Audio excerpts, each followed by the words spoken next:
ये है ईरान, दुनिया की कदीम तरीन सिविलाइजेशंस में से एक। पिछले करीबन 500 सालों से ईरान इन्हीं बॉर्डर्स के साथ दुनिया के नक्शे पर मौजूद है और शायद ही दुनिया की कोई सुपर पावर हो जिससे ईरान का टकराव न हुआ हो, चाहे वो रोमन्स हो, अरब्स हो, मंगोल हो, तुर्क हो, रशियंस हो या फिर ब्रिटेन हो। हर एक सुपर पावर ने ईरान को फतह करने की कोशिश की है और इसकी एक बड़ी वजह तो ये थी कि ईरान दुनिया के क्रॉस रोड पर है। यही वो एक कंट्री है जो यूरोप, अफ्रीका और एशिया तीनों कॉन्टिनेंट्स को आपस में कनेक्ट करता है। आज का ईरान 7 कंट्रीज के साथ बॉर्डर शेयर करता है। ईस्टर्न साइड पर पाकिस्तान, अफगानिस्तान और तुर्कमानिस्तान के साथ और वेस्टर्न साइड पर इराक, तुर्की, आर्मेनिया और अजरबैजान के साथ। इसके अलावा ईरान को 3 समुद्रों की भी एक्सेस है। इसके नॉर्थ में कैस्पियन सी है और साउथ में पर्शियन गल्फ और गल्फ ऑफ ओमान। ईरान की सदर्न साइड पर ही दुनिया का सबसे इम्पोर्टेंट और खतरनाक पॉइंट भी है जिसे स्ट्रेट ऑफ हॉर्मुज कहते हैं। पूरी दुनिया की 20% ऑयल और गैस की सप्लाई इसी पॉइंट से गुजर कर आती है। स्ट्रेट ऑफ हॉर्मुज के पास ये 7 आइलैंड्स भी 1970 से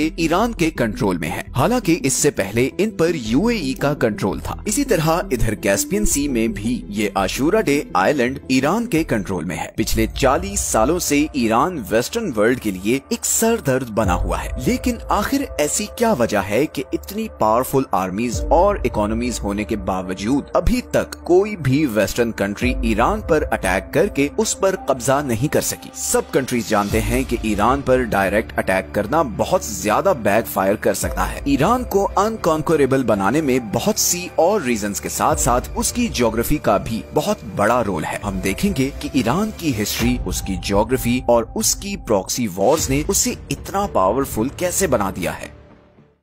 सबसे पहले हम ईरान की ज्योग्राफी को समझते हैं। ईरान की सदर्न और वेस्टर्न साइड पर ज़ैग्रोस माउंटेन रेंज है। ईरान की कोस्ट लाइन से लेकर इराक और ऊपर तुर्की तक फैली हुई ये माउंटेन रेंज ईरान को एक जबरदस्त नेचुरल प्रोटेक्शन देती है। ये सारा एरिया बहुत ही पथरीला है और इसे क्रॉस करना बहुत ज्यादा मुश्किल है। इन पहाड़ों का ईरान को इतना फायदा है कि 1980 में जब इराक ने ईरान पर अटैक किया तो उसका प्लान ये था कि एक तो वो यहाँ खुजिस्तान के ऑयल रिच सूबे पर कब्जा कर ले और फिर यहाँ से आगे ईरान के बाकी शहरों पर भी कब्जा करके ईरानियन रेवोल्यूशन को कुचल दे, क्योंकि सब अरब कंट्रीज डरे हुए थे कि ईरानियन रेवोल्यूशन के असरात बाकी अरब तक न फैल जाएं। मगर इराकी आर्मीज 2 सालों में सिर्फ इधर खुजिस्तान तक ही पहुंच सकी। उन्होंने बहुत कोशिश की कि वो ज़ैग्रोस के पहाड़ों को क्रॉस करके ईरान पर कब्जा कर सके, मगर उन्हें कामयाबी नहीं मिली और फिर इवेंचुअली ईरान इराकी फोर्सेस को पीछे धकेलता हुआ इराक के अंदर तक घुस गया। मगर यहाँ पर ईरान को भी ये मसला आया कि जहाँ इराकी आर्मी को आसानी से उसके शहरों से सप्लाई मिल रही थी, वहीं ईरानी आर्मी को सप्लाई पहुँचाना बहुत मुश्किल हो गया, क्योंकि ईरान के सारे बड़े डिपो और शहर ज़ैग्रोस माउंटेन रेंज के दूसरी तरफ थे। यही वजह है कि 8 साल बाद ये वॉर बगैर किसी नतीजे के खत्म हो गई और दोनों कंट्रीज के बॉर्डर में 1 इंच भी चेंज नहीं आया। इसी तरह ईरान के नॉर्दर्न साइड पर कैस्पियन सी के साथ अल्बोर्ज माउंटेन रेंज है जो इसे नॉर्दर्न साइड से प्रोटेक्शन देती है और ये पहाड़ सिर्फ ईरान को नेचुरल प्रोटेक्शन ही नहीं बल्कि बहुत से रिसोर्सेज भी देते हैं। ये दोनों mountain ranges uranium, silver, gold और जिंक से माला माल है। ईरान के पास दुनिया के सबसे बड़े जिंक के रिजर्व्स हैं। इसी तरह 20th सेंचुरी ने ईरान की इस ज्योग्राफी को 4 चांद लगाए जब यहाँ पर्शियन गल्फ के पास ऑयल और गैस के बहुत बड़े रिजर्व्स डिस्कवर हुए। आज की डेट में पूरी दुनिया के 10% ऑयल और 15% नेचुरल गैस के रिजर्व्स ईरान के पास हैं। ईरान को एक और चीज जो प्रोटेक्शन देती है वो 2500 किलोमीटर लंबी ये कोस्ट लाइन है जो 2 समुद्रों के बीच डिवाइडेड है। बंदर अब्बास ईरान का सबसे बड़ा सी पोर्ट दुनिया के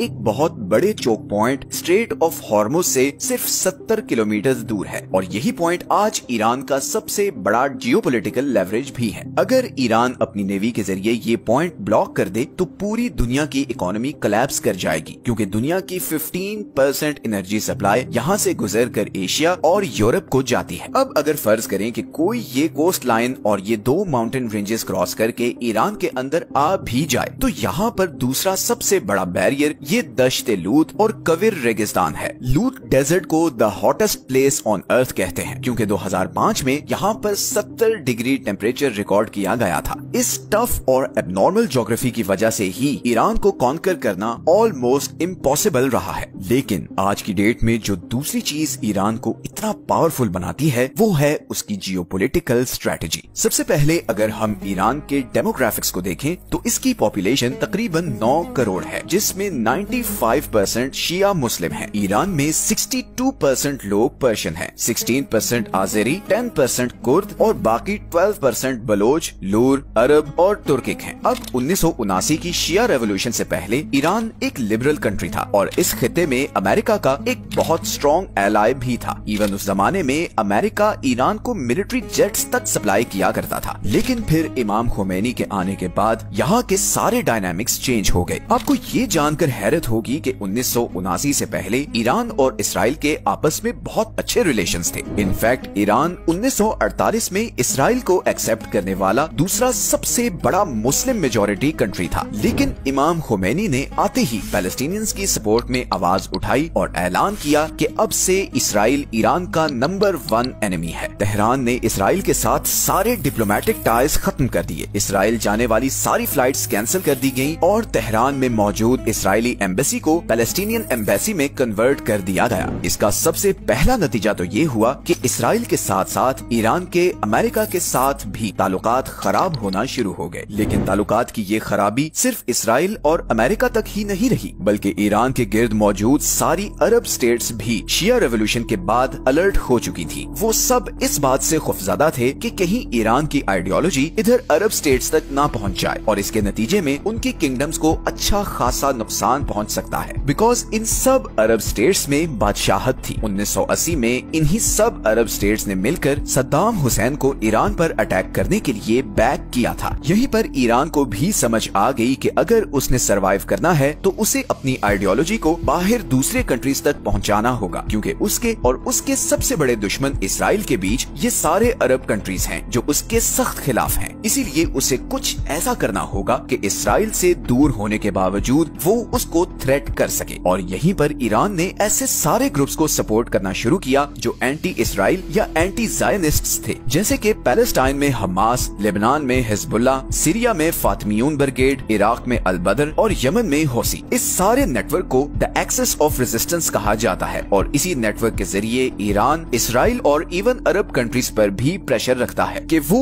ईरान के खिलाफ कोई भी कदम उठाने से पहले 1000 बार सोचें। इसीलिए जब इसराइल ने गजा पर बम्बार्डमेंट शुरू की तो इधर लेबनान से हिजबुल्लाह ने इसराइल पर मिसाइल फायर किए और यहाँ यमनी हौसियों ने रेड सी से गुजरने वाले इसराइली और अमेरिकन शिप्स को ड्रोन से टारगेट करना शुरू कर दिया। ईरान की इसी प्रॉक्सी वॉरफेयर स्ट्रेटजी ने उसे काफी डेंजरस बना दिया है। अब वॉरफेयर स्ट्रेटजी की बात हो ही रही है तो ईरान की ड्रोन टेक्नोलॉजी का जिक्र करना बहुत जरूरी है। जनवरी 2024 में जब हौसियों की तरफ से यहाँ से गुजरने वाले कंटेनर्स पर लगातार ड्रोन अटैक्स किए जा रहे थे, तब फ्रांस ने यमन के शाहिद ड्रोन को गिराने के लिए $1 मिलियन वाला Aster 15 surface to air missile use किया, जबकि यमनी ड्रोन की कॉस्ट सिर्फ $20,000 थी। यमनी हौसियों को ये सारे ड्रोन्स ईरान सप्लाई कर रहा है और इन ड्रोन्स की इतनी धूम मची है कि रशिया यूक्रेन के खिलाफ भी इन्हीं ईरानी ड्रोन्स को इस्तेमाल कर रहा है। अमेरिकन सेंट्रल कमांड की 2022 की रिपोर्ट के मुताबिक ईरान के पास पूरे मिडिल ईस्ट में सबसे ज्यादा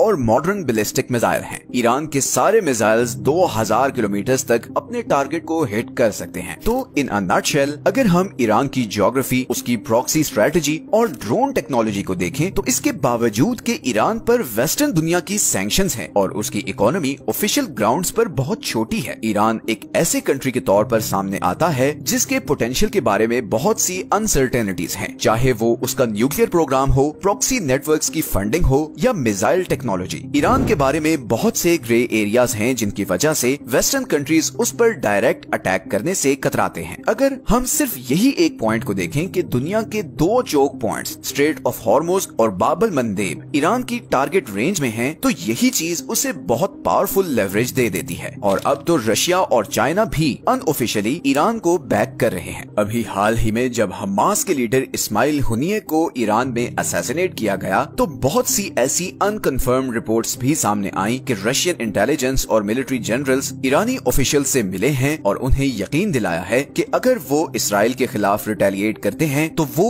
ईरान का भरपूर साथ देंगे। फिलहाल तो इस्माइल हुनिये के कत्ल के बाद ईरान की इंटरनल सिक्योरिटी पर बहुत से सवालात उठ रहे हैं और बाज़ाहिर बज़ाहिर ऐसा लग रहा है जैसे इंटरनली कुछ गड़बड़ भी है। ईरान इस पर कब और कैसे रिटेलिएट करेगा और क्या ईरान इसराइल और अमेरिका का जवाबी वार सहने की सलाहियत रखता है, ये तो आने वाला वक्त ही बताएगा। ये हैं वो सारे सोर्सेज जहां से हमने इस वीडियो के लिए कंसल्ट किया है। मिलते हैं नेक्स्ट वीडियो में एक और इंटरेस्टिंग टॉपिक के साथ। अपना ख्याल रखें। अल्लाह